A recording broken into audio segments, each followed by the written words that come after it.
ओम नमो भगवते वासुदेवाय। जय एकादशी, माघ शुक्ल पक्ष की एकादशी को जय एकादशी कहते हैं। जय एकादशी का व्रत करने से अपनी जो पूर्व में कोई गलती होती है तो वो माफ हो जाती है। भगवान विष्णु के आशीर्वाद से हम उस गलती के से मुक्त हो जाते हैं। तो हम सबको जय एकादशी का व्रत अवश्य करना चाहिए, क्योंकि जीवन में कोई ना कोई गलती तो करते रहते हैं। तो सवेरे उठें और यथा योग्य यथाशक्ति अगर पूरा दिन भोजन के बिना रह सकते हैं तो ठीक है, नहीं तो एक समय करें भोजन और फलाहार करें। एकादशी में फलाहार करते हैं और द्वादशी को उसका पाषाण यानी कि खीर खाकर उसका उद्यापन करें। तो जय एकादशी की व्रत की कथा मैं सुनाता हूँ आपको। इंद्र की सभा एक बार हो रही थी, तो वहाँ पर नृत्य और गायन का अभ्यास चल रहा था। सभी ऋषि मुनि, देवता, सभी सिद्ध पुरुष, सब लोग वहाँ उपस्थित थे और गंधर्व युवक और युवतियाँ वहाँ पर अपना गायन और नृत्य प्रस्तुत कर रही थी। तो एक पुष्पवती नामक गंधर्व कन्या थी जो नृत्य कर रही थी, और माल्यवान जो गंधर्व था वो वहाँ पर संगीत बजा रहा था और राग अनुसार वहाँ पर गायन कर रहा था। तो लेकिन क्या हुआ, नाचते नाचते जो पुष्पवती है उसकी नज़र माल्यवान पर पड़ी, और जो माल्यवान गंधर्व था वो इतना सुंदर था, इतना बलिष्ठ युवक था कि उसका प्रथम दृश्य ही पुष्पवती को उसके प्रति आकर्षण हो गया।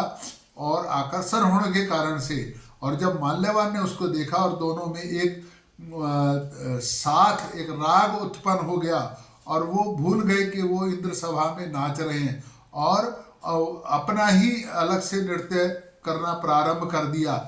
और ऐसा नृत्य जो उस वक्त शोभा नहीं देता था। तो ऐसा नृत्य देख करके जितने भी सभासद थे सब अचंभित हो गए, और इंद्र को क्रोध आ गया और इंद्र ने कहा कि तुम 50 योनि में चले जाओ, क्योंकि तुमने सभा के अनुशासन को भंग करा है। तो कालांतर में वो 50 बनकर और हिमालय पर जाकर रहने लगे। अब वो दोनों के दोनों 50 योनि में वहाँ पर कष्ट प्राप्त करते थे और विचार करते थे पता नहीं किन कष्टों से हमें ये सजा मिली है, हमें ये जीवन नरक भोगना पड़ रहा है। ऐसे करके रहते थे, अपने दिन व्यतीत कर रहे थे।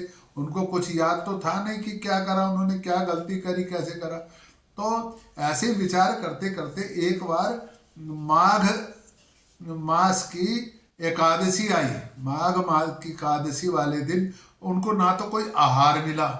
अब आहार ना मिलने के कारण से पूरा दिन वो भूखे प्यासे रहे। पूरा दिन भूखे प्यासे रहने के कारण से, और मन भी बहुत दुखी था उस वक्त की, वो बार बार चिंतन कर रहे थे कि हमको ये कैसे, कौन सी योनि में आ गए, क्या ये किस प्रकार का कष्ट हमको मिल रहा है। तो इसी चिंतन में पूरी रात गुजर गई, और उसमें भगवान का भी ध्यान करते रहे कि तो एक तो एकादशी का व्रत और दूसरा जागरण, इन दोनों के सहयोग से भगवान विष्णु उन पर प्रसन्न हो गए और उनको जैसा पहले रूप था वैसा का वैसा रूप उनको दे दिया, और जो उन्होंने इंद्र सभा में गलती करी थी उसका भी माफी दे दी।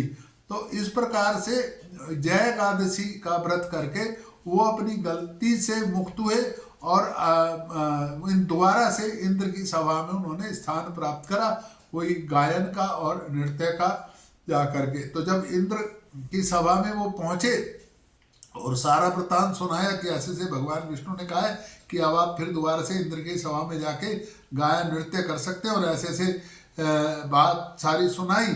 तो इंद्र ने पूछा तुम क्या करा तो आप लोगों ने जो भगवान विष्णु आप पर खुश हुए। तो उन्होंने जय एकादशी का पूरा वृत्तांत उनको सुनाया, क्या क्या उनके साथ कैसे कैसे घटना सुनी। तो सभी देवता और सभी ऋषि मुनि, सभी गंधर्व जो उस सभा में उपस्थित थे सभी प्रसन्न हुए, और उनको दोबारा से इंद्र ने अपनी सभा में शामिल करा, और माल्यवान से कहा कि अब खुद सुखपूर्वक स्वर्ग में तुम पुष्पवती के साथ रहोगे।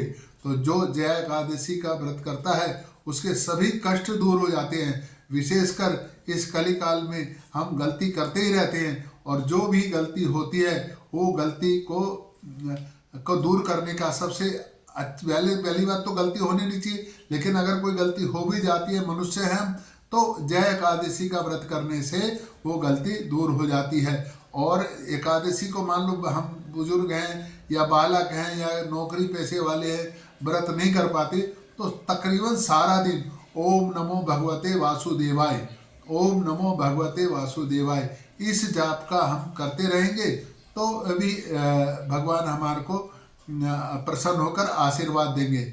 लेकिन अगर हो सके, देखो ये जो मैंने अभी मंत्र का जाप बोला है, ये भाई ये कोई विकल्प नहीं है व्रत का, व्रत तो करना ही चाहिए। लेकिन अगर व्रत किसी कारणवश कोई विशेष परिस्थिति होती है और व्रत नहीं कर पाते, तो ओम नमो भगवते वासुदेव का जाप करना चाहिए। लेकिन व्रत कर सकते हैं तो व्रत अवश्य करना चाहिए। और वैसे तो मैं बताता ही हूँ कि सभी एकादशियों का व्रत करने से इस योनि में हम मनुष्य योनि के सारे कर्मों का भोग करके और अंत में हम वैकुंठ को चले जाते हैं। बोल नमो भगवते वासुदेवाय, ओम नमो भगवते वासुदेवाय, ओम नमो भगवते वासुदेवाय, ओम।